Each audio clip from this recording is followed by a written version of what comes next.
Il nostro petrolio è la ricerca e non è soltanto avanzamento nelle conoscenze, ma è ricaduta economica. L'investimento nella ricerca è prioritario per il Paese, questo è l'appello del mondo scientifico padovano alla politica. Proprio nei laboratori del VIM, eccellenza europea, è stata fatta un'importante scoperta nella lotta al Covid. Ad aprile, infatti, nelle settimane dell'emergenza sanitaria, un team di ricercatori dell'Istituto di Medicina Molecolare, specializzati nello studio del tumore alla prostata, hanno scoperto uno dei principali trattamenti farmacologici in grado di contrastare il coronavirus. La ricerca che abbiamo fatto noi adesso sul Covid, su questo farmaco che usiamo come terapia del Covid, la stanno usando gli ospedali veterani americani, l'Università di California, la Johns Hopkins, Seattle.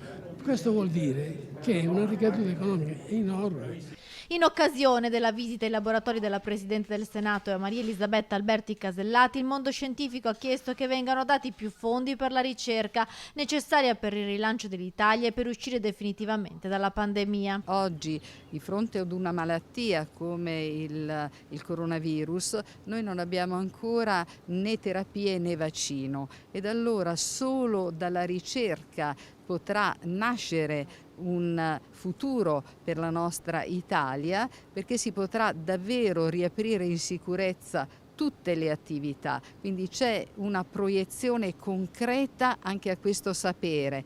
C'è scritto un cartellone lì che mi ha molto colpito: nasce qui il futuro. La ricerca non è un optional, ma uno strumento fondamentale di crescita e ha il potere di liberarci dalle paure, soprattutto in questo periodo, perché è l'unico strumento per sconfiggere il virus, ha detto la Presidente del Senato, promettendo di far arrivare a Palazzo Madama le richieste della Fondazione di Ricerca Padovana. Dobbiamo investire molto di più, non basta complimentarci.